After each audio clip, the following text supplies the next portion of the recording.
우리 자녀들이 어린 시절에는요, 영유아 유치 시절에 또 아동부 시절에는 그래도 부모님 손잡고 예배당에 잘 나옵니다.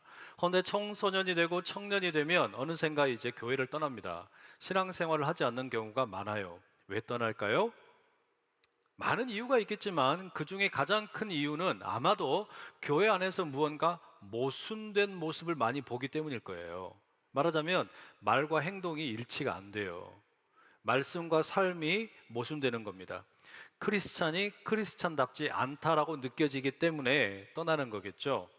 여러분, 만약에 말과 행동이 다르다면, 그래서 내 안에 이중성이 있는 게 느껴진다면 어떻게 됩니까?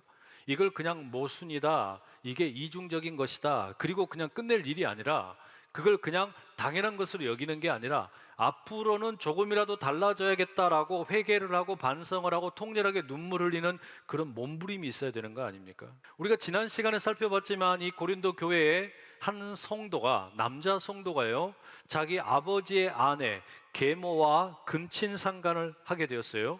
이 사실이 교회 안에 알려지게 되었습니다. 그리스와 로마 세속 문화에서도 용납되지 않는 성적인 일탈입니다. 그런데 교회에서 이 문제를 아무렇지 않게 생각하는 겁니다. 심각하게 여기지를 않아요. 오히려 야, 당신은 그리스도 안에서 진정한 자유를 누리고 있구나, 이렇게 여기면서 해당 성도를 아주 두둔하고 오히려 자랑스럽게 생각을 하는 겁니다. 이런 식의 사고방식이 이 고린도 교회 성도들의 머릿속에 들어있다는 말입니다. 그래서 바울이 막 노발대발 화를 내는 거죠. 적은 누룩이 온 떡 덩어리를 오염시키는 거, 그거 순식간이다. 그렇게 하면 안 된다. 그 잘못된 것은 확실하게 도려내야 된다. 지적을 하고 있는 거예요. 그러면 여러분, 이 고린도 성도들이 아마 이런 질문을 할 수도 있을 겁니다. 좋아요, 당신 말이 맞다 칩시다. 그런데 바울 선생님, 우리가 그렇게 해서 세상의 문화를 떠나서 살아야 한다면 그건 우리 스스로를 세상으로부터 너무 고립시키고 격리시키는 거 아닙니까? 그게 옳습니까? 우리는 주일날 이렇게 예배를 드리고 그 다음에 월요일 아침이 되면 회사에 가서 교회에 다니지 않는 사람들 만나야 됩니다. 또 거래처에 있는 사람들과 만나가지고 함께 또 유흥도 즐겨야 됩니다. 그러면서 참이슬도 한 잔씩 즐겨야 되고 이렇게 해야 되는데, 아니 계약서도 좀 쓰면서 대충 가라로 쓰고 거짓말도 조금씩 하고 이렇게 살아야 되는데, 아니 도대체 우리 보고 어떻게 하라는 겁니까? 그런 하소연이 있을 법하겠죠. 바울이 아마도 이런 예상 질문을 염두에 두고 있었던 것 같아요. 그래서 9절 10절에 보면 이렇게 말합니다. 함께 읽어보실래요? 시작. 내가 너희에게 쓴 편지에 음행하는 자들을 사귀지 말라 하였거니와, 이 말은 이 세상에 음행하는 자들이나 탐하는 자들이나 속여 빼앗는 자들이나 우상 숭배하는 자들을 도무지 사귀지 말라 하는 것이 아니니, 만일 그리하려면 너희가 세상 밖으로 나가야 할 것이라. 여러분, 여기 보면 바울이 너희에게 쓴 편지라고 말합니다. 그러니까 이 고린도 전서 이전에 또 다른 편지를 이미 보낸 적이 있어요. 근데 이 편지의 내용이 고린도 성도들에게 오해를 샀던 것 같습니다. 이 교회가 어떤 곳이냐에 대한 오해예요. 기독교 역사를 보면 세상으로부터 완전히 격리되어서 살아가는 그런 신앙 공동체가 있기는 했어요. 쿰란 공동체와 같은 경우입니다. 이 쿰란 공동체는 세상으로부터 오염되는 것을 막기 위해서 사해 근처 광야, 그 땅굴, 굴을 파고서 거기에서 격리되어 살았습니다. 완전히 세상과 벽을 쌓고 살았단 말이에요. 하지만 쿰란 공동체는 일반적인 사례는 아닙니다. 바울 역시 고린도 성도들에게 세상의 사람들과 그냥 담벼락을 쌓고 일체의 접촉을 끊고 살아라, 이런 걸 요구하는 게 아니에요. 그러려면 세상을 떠나야 된다고 말하잖아요. 다만 교회가 거룩하게 되려면 세상에 물들지 않으면서 공동체 안에 인티그리티가 있어야 된다, 이 진정성이 있어야 된다라고 이야기합니다. 이것은 세상으로부터 결별을 하고 격리되어 살라는 이야기가 아니라 이 교회 안에 무언가 규율이 있어야 된다는 거예요. 바울이 이런 내용을 편지에 담아서 과거에 보냈는데 이것이 성도들에 의해서 오해가 됐다는 말이에요. 그래서 바울이 지금 다시금 이 이야기를 전해줍니다. 뭐라고 말하냐? 음행을 하는 사람들과 사귀지 말라라고 말하는데 그것은 교회 바깥에 있는 사람들에게 해당하는 이야기가 아니다는 거예요. 교회 공동체 안에서 그렇게 행동하는 사람들과 사귀지 말라는 겁니다. 바울이 이야기하는 것은 교회가 세상으로부터 고립되어 가지고 격리된 채로 살아가는 공동체 되라는 거 아니에요. 오히려 교회는 세상에 대안을 제시할 수 있는 공동체가 되어야만 한다는 겁니다. 그래서 오늘 설교 제목이 뭐예요? 고립이 아니라 대안이다라는 겁니다. 쉽게 말하면 여러분, 교회 다니는 우리들은 왜 우리 스스로 잘 지키지도 못하면서 이 말씀을 붙들고 살아갑니까? 자기 스스로 말씀과 내 삶이 모순이 된다, 이걸 느끼지 않는 사람이 한 분이라도 있어요? 내 삶이 이중적인 것 같다라고 느끼지 않는 분 계세요? 계신다면 발가락 한번 들어보세요. 없어요. 단언컨대 여러분, 신앙생활을 하는 사람이라면, 크리스찬이라면 내가 왜 말씀대로 살지 못하지? 왜 나는 말과 행동이 일치가 되지 않지? 이런 어떤 모순적인 경험 또는 어떤 그 이중적인 자기 정체성, 이런 것 때문에 고민을 하는 게 당연합니다. 괴로운 거예요. 그렇게 살지 못해서 안타깝게 느껴집니다. 그런데 그렇다고 해서 이 괴로움으로 인해 가지고 살아가는 거, 이게 싫으니까 그러면 우리 교회는 세상으로부터 아예 그냥 완전히 고립되어 가지고 격리되어 살아가야 되는 거냐? 그게 아니라는 거예요. 또 오히려 반대로 우리는 세상의 일반적인 상식과는 다른 또 다른 대안적인 삶을 살 수 있다는 거, 그걸 보여주는 게 오히려 우리에겐 더 중요하다는 겁니다. 훨씬 그렇게 살아도 우리가 잘 살 수 있다는 것을 세상에 보여주는 거, 그런 대안적인 삶을 보여주는 게 우리에게 요구되는 삶이라는 거예요. 때문에 교회는 더욱 진정성 있는 모습을 유지하는 게 필요합니다.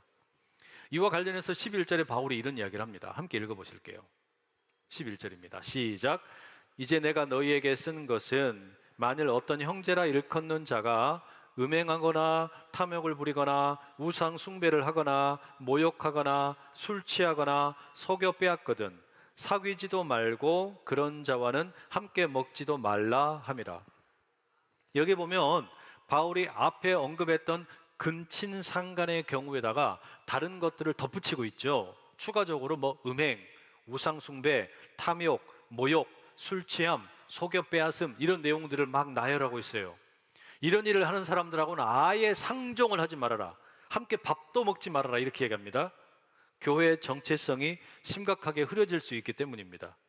다시 말씀드리지만 지금 이것은 교회 바깥에 있는 사람들에게 해당하는 이야기가 아니에요. 바울은 크리스찬들이 세상에 살고 있는 사람들과 함께 교제하는 거 금하는 거 아닙니다. 그들 중에는 당연히 음행, 탐욕, 우상숭배, 모욕, 술취함, 속여 빼앗음, 이런 일을 하는 사람들이 왜 없겠어요? 얼마나 많겠습니까? 그죠? 그건 당연한 거예요. 그런 사람들과 식사하는 거, 사귀는 거, 그거 금지하는 거 아닙니다. 바울이 다만 염려하는 건 뭐냐면 우상숭배를 비롯해서 모든 악행의 행위들이 이 대한 공동체가 되어야 하는 교회 안에서 일어나게 된다면 그러면 이 교회의 진정성이 훼손된다는 거예요. 결국에 그것은 하나님의 명예를 훼손하는 일이 된다라는 겁니다. 특히 이 11절에 언급되어 있는 방금 말씀드렸던 여러 가지 악한 행위들이 있잖아요. 이것은 신명기의 말씀을 배경으로 합니다. 특히 신명기의 말씀을 보면 어떤 내용이냐면 이스라엘 백성들 가운데 뭔가 잘못된 행위를 하면 죽여라, 너희들 가운데서 제거해라, 이런 이야기들을 하는데 바로 그런 것들의 대상입니다. 예를 들면 이런 겁니다. 음행이라는 게 뭐예요? 신명기 22장 22절에 이런 말씀이 있어요. 어떤 남자가 유부녀와 동침한 것이 드러나거든 그 동침한 남자와 그 여자를 둘 다 죽여 이스라엘 중에 악을 제할지니라. 아이고, 끔찍하네. 죽이래요. 또 우상 숭배의 경우는 뭐라고 돼 있냐? 신명기 13장 1절에서 5절에 보면 우상을 숭배하도록 하는 선지자나 또는 꿈을 꾸는 자들을 다 죽여라. 또 죽이래요. 술 취함의 경우 역시 마찬가지입니다. 신명기 21장 20절 21절에 보면 부모에게 반항하고 알코올 중독에 빠져있는 아들에 대해서 이렇게 말합니다. 우리의 이 자식은 완악하고 패역하여 우리 말을 듣지 아니하고 방탕하며 술에 잠긴 자라 하면 그 성읍의 모든 사람들이 그를 돌로 쳐 죽일지니 이같이 네가 너희 중에서 악을 제하라. 그러니까 부모가 보니까 이 아들놈이 말을 안 들어요. 순종을 안 해요. 그리고 맨날 술에 취해가지고 그냥 골아 떨어져 있는 거예요. 그러면 이 부모가 이런 아들을 장로에게 고발을 하면 모든 동네 사람들이 와서 어떻게 하라고요? 그 아들을 쳐 죽이래요. 어휴, 끔찍하죠.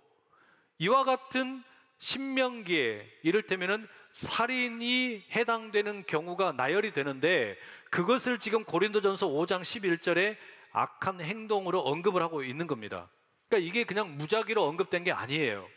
하나님께서 이 신명기 말씀을 통해 이스라엘 공동체가 거룩한 공동체가 되기 위해서 제거해야 할 악들이 있는데, 살인을 해야 되는 그런 경우들이 있는데, 이런 것들을 말씀하신 것처럼 지금 고린도 교회에도 그와 같이 똑같은 것을 말씀하시는 거예요. 이어지는 12절에 이렇게 되어 있습니다. 함께 읽어보세요. 시작. 밖에 있는 사람들을 판단하는 것이야 내게 무슨 상관이 있으리요마는 교회 안에 있는 사람들이야 너희가 판단하지 아니하랴. 그러니까 교회 바깥에 있는 사람들에 대해서는 알 바가 아니다. 내버려 둬라. 저들이 뭐 우상 숭배를 하든지 음행을 하든지 뭐 술을 취하든지 속이는 일을 하든지 내버려 둬라. 교회 바깥에 있는 사람들은 하나님이 심판하실 것이다. 문제는 뭐냐? 교회 안에 있는 사람들이라는 거예요. 교회 내부에 있는 사람들이 잘못을 할 경우에 징계하고 규율을 지키는 것, 이건 교회의 책임이라는 겁니다. 그래서 마지막 13절에 이렇게 말합니다. 함께 읽겠습니다. 시작. 밖에 있는 사람들은 하나님이 심판하시려니와 이 악한 사람은 너희 중에서 내쫓으라. 맨 마지막에 뭐라고 되어 있어요? 이 악한 사람은 너희 중에서 내쫓으라.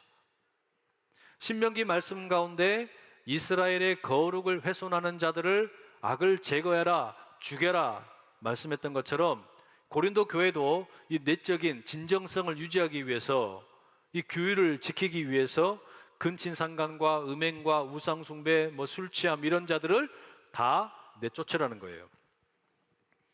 자, 문제는 이제 여기에 있습니다. 여러분, 우리가 이 말씀을 어떻게 적용할 수 있겠어요? 이 말씀 이거 어떻게 할까요? 우리가 신명기의 말씀처럼 그런 죄를 짓는 사람 다 그냥 막 목을 쳐야 됩니까? 아니면 고린도전서 오늘 본문의 이 말씀처럼 죄를 지은 형제나 자매들 교회 바깥으로 다 쫓아낼까요? 제가 한번 물어볼게요. 지금 여기 나열되고 있는 우상숭배, 음행, 근친상간, 술취함, 속여 빼앗음, 모욕, 여기에서 하나라도 안 걸린다고 자신 있는 분 계세요? 난 여기에서 아주 자유롭다. 나는 깨끗하다.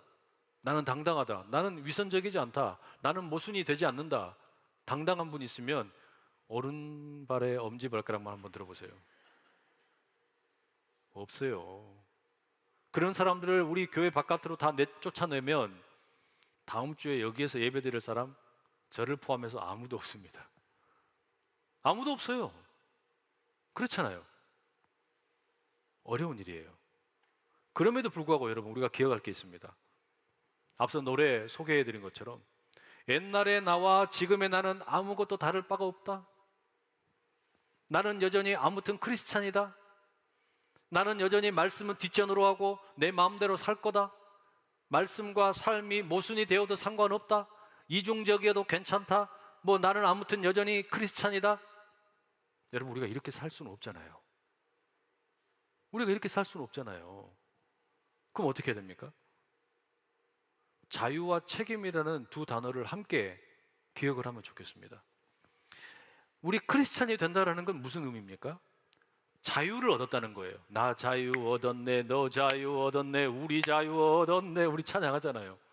죄와 사망으로부터 우리가 자유를 얻었어요. 예수 그리스도의 은총에 힘입어서 자유를 얻은 겁니다. 자유를 얻었어요. 그런데 이 자유는 어떤 자유냐? 그냥 내 마음대로 하는 자유가 아니라 책임 있는 자유라는 말이에요. 책임감 있는 자유라는 말이에요. 어떤 책임감입니까? 하나님께서 내게 주신 이 자유를 가지고 하나님께서 주신 말씀을 따라 살려고 몸부림치는 그런 자유란 말이에요. 바로 그래서 이런 책임 있는 자유를 우리가 누리려고 할 때 꼭 필요한 덕목이 있습니다. 그게 절제입니다. 갈라디아서 5장에 성령의 열매가 이렇게 나열이 되죠. 성령의 열매는 하나예요. 그런데 그 열매 가운데 9가지의 맛이 있대요. 사랑, 희락, 화평, 오래 참음, 자비, 양선, 충성, 온유, 그리고 맨 마지막에 나오는 게 뭡니까? 절제입니다. 맨 마지막에 언급되는 게 절제예요. 이 절제라는 게 뭐냐? 헬라어로 이 단어를 뜯어보면 2가지의 단어의 의미가 합쳐져 있습니다. 하나는 힘이라는 거고 또 하나는 자아라는 거예요. 결국 이 힘과 자아, 이 둘을 합쳐놓고서 원하는 뜻이 뭐냐면 자아를 통제하는 힘이라는 거예요. 그래서 여러분, 영어로는 이 절제를 뭐라고 부릅니까? 셀프 컨트롤이라고 되어 있어요. 자기 통제, 내 스스로를 통제하는 힘, 그게 여러분 절제라는 거예요. 바로 그게 뭡니까? 그리스도인에게 필요한 책임 있는 자유입니다. 책임 있는 자유라는 것은 내가 그냥 원하는 대로 마음대로 거지 발사계처럼 돌아다니는 게 아니라, 책임 있는 자유라는 것은 절제하는 자유라는 말이에요. 우리는 성령께서 우리 안에 거하시면서 이 절제의 성품이 만들어지고요, 이 절제를 바탕으로 책임 있는 자유를 만끽하며 살아야 된다는 겁니다. 바라기는 우리 모두가 그런 삶을 살 수 있기를 간절히 축복합니다. 갑자기 분위기가 확 다운되잖아요. 옆에 있는 분들 한번 바라보세요. 한번 가만히 봐보세요. 다 멀쩡하잖아요. 예배 드리러 오시니까 옷도 깔끔하게 입고 오셨고, 화장도 그냥 동동그림 잘 바르고 오시고, 이렇게 하고 오셨잖아요. 그런데 여러분, 우리 스스로를 가만히 뜯어놓고 보면 이중적이지 않은 사람 없어요. 모순되지 않는 사람이 없단 말이죠. 그런데 그럼에도 불구하고 우리가 뭘 해야 되는 거냐면, 나는 여전히 괜찮아, 나는 크리스찬이야, 난 이렇게 모순이어도 괜찮아, 나는 크리스찬이야, 나는 이중적이어도 괜찮아, 나는 크리스찬이야, 이걸 당연하게 여기는 것은 안 된단 말이에요. 그럼 뭘 해야 되냐? 그 몸부림치는 것 자체가, 말씀을 따라 살려고 고민을 하고 거기에 대해서 탄식을 하고 거기에 대해서 슬퍼할 줄 아는 그 자체가 뭐냐면 우리가 자녀들에게 물려줘야 될 유산이에요. 우리가 자녀들에게 물려줘야 될 유산이라는 게요, 완벽함을 보여주는 게 아닙니다. 저는 제일 겁나는 게 제 아내랑 우리 아이들이 제일 겁나요. 다른 사람들이야 모르는 거 많이 있죠. 그러나 우리 아내랑 아이들은 저를 속속들이 알잖아요. 저 자식놈들이 나를 어떻게 생각할까? 겁나요. 두려워요.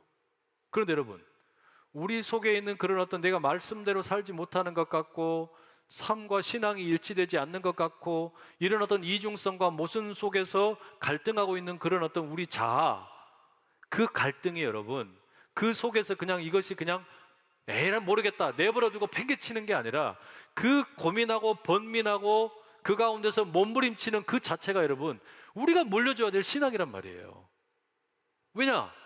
우리는 주님이 다시 오실 때까지 완벽한 자가 될 수가 없거든요. 우리 모두는 다 부족함이 있고 모자람이 있어요. 그러나 그럼에도 불구하고 그 속에서 말씀 따라 살려고 몸부림을 치는 그것이 곧 뭐냐면 우리가 자녀들에게 물려줘야 될 신앙이에요. 그런 점에서 또 하나 말씀드릴 게 있어요. 우리가 이 신명기 말씀을 읽으면서 악을 제거하고 사람을 죽여라, 또 고린도전서에서 혹시라도 이 교회에서 나쁜 짓거리 하는 놈들은 다 내쫓아라, 부담스럽잖아요. 근데 여러분, 이런 말씀의 배후에 있는 게 뭘까요? 앞서 말씀드린 것처럼요, 이스라엘 공동체가 세상과 다른 하나님의 대안의 공동체가 되어야 한다라는 것이고, 교회 역시 세상과 똑같이 휩쓸려 살아가는 것이 아니라 세상과 다른 대안 공동체가 되어야 된다라는 거예요. 그럼 여러분, 우리가 세상에게 보여줘야 될 그 대안이라는 게 뭘까요? 세상에 내어놓아야 될 대안이 뭐냐? 저는 그걸 한 단어로 표현해라 그러면 그게 생명이라고 말씀드리고 싶어요. 무슨 말이냐면 앞서 11절에 보면 근친상간, 우상숭배, 음행, 모욕, 술취함, 속여 빼앗음, 여러분 이게 다 뭡니까? 결국에 따져놓고 보면은 생명을 갉아먹는 겁니다. 내 생명을 갉아먹든지 다른 사람의 생명을 갉아먹는 일이에요. 자기 자신의 생명뿐만 아니라 남의 생명도 갉아먹는 그런 일들이란 말이에요. 그래서 성경은 이런 일을 철저하게 금하는 겁니다. 그러지 말아라. 왜? 우리는 죄와 사망으로부터 예수 그리스도의 보혈의 피로 이제는 정결함을 덧입고 새로운 생명을 얻었는데, 어찌 생명을 새롭게 얻은 우리가 다시 생명을 갉아먹고 살겠냐. 그래서는 안 된다는 거예요. 그래서 여러분, 우리가 생명을 살리는 일에 대안적인 모습을 보여줄 필요가 있다는 거죠. 이걸 여러분 조금 더 구체적으로 예를 들자면 이런 겁니다. 전쟁을 즐겨하는 세상과 달리 우리는 무조건 전쟁을 반대하는 거예요. 가족이 해체되는 그런 세상과 달리 가정의 회복을 위해서 애를 쓰는 게 대안이라는 이야기입니다. 자살이 미화되는 이런 세상에서 자살을 예방하기 위해서 몸부림치는 게 우리가 해야 될 일이라는 이야기예요. 태아의 생명을 미천하게 여기는 세상과 달리 그 태아의 생명마저도 존중히 여기는 게 우리가 해야 될 일이라는 말이죠. 미혼모, 미혼부, 손가락질하는 그런 세상과 달리 그들마저도 품어줄 수 있는 게 우리가 해야 될 일이라는 이야기예요. 국내 입양을 꺼리는 이런 현실, 그래서 아이들을 해외로 수출하는 이런 일들, 이런 것과 달리 우리가 도리어 입양의 문화를 더 독려하는 것이 우리가 해야 될 일이라는 이야기예요. 반려동물들 키울 때 괜찮다가 병들고 아프면 버려버리는 이런 반생명적인 생각과 달리 그 생명을 소중하게 여기고 아끼는 거, 이게 여러분 우리가 구해야 될 대안적인 모습이란 이야기예요. 바로 그게 지금 이 바울이 고린도 교회를 향하여 던지는 메시지입니다. 교회는 절대로 세상으로부터 고립되거나 격리되어 살아가는 그런 공동체가 아니라는 겁니다. 교회는 대안을 세상 가운데 제시하는 공동체예요. 어떤 대안이냐? 우리 서로 생명 갉아먹는 일 그만하자. 서로 생명을 좀 살리는 일을 하자. 그래야 우리가 제대로 살지 않겠냐? 그걸 하는 게 교회라는 겁니다. 그러기 위해서 뭐 하라는 겁니까? 우리 안에 먼저 책임 있는 자유를 누리는 법, 절제의 성품을 기르는 법, 이걸 배우라는 거죠. 여러분, 그래야 이 어린이 주일에 어린이들이 또 영유 유치부 어린이를 거쳐서 청소년이 되고 청년이 되면 교회를 떠나는데요, 그거 다른 이유 없어요. 선배들 보니까, 어른들 보니까, 아이고 나 저런 교회는 싫어, 난 저렇게 모순적인 저런 모습들 싫어, 저렇게 이중적인 거 싫어, 부모의 신앙을 보면서 넌덜머리가 나서 떠나는 경우들이 훨씬 많아요. 결국에 어떻게 됩니까? 그들에게 우리가 보여줘야 될 게 뭡니까? 교회는 생명을 살리는 곳이다. 교회는 세상처럼 너의 생명을 갉아먹는 곳이 아니라 너의 생명을 살리는 곳이다. 이걸 여러분 우리가 보여줘야 되잖아요. 우리가 비록 여전히 이중적인 모습이 있는 것 같고 여전히 모순적인 모습이 있지만, 그럼에도 불구하고 우리는 세상과 똑같이 살지 않기 위해서 몸부림을 치고 있다. 이걸 보여주고 그들에게 이것을 물려주는 게 여러분 우리가 해야 될 일이에요.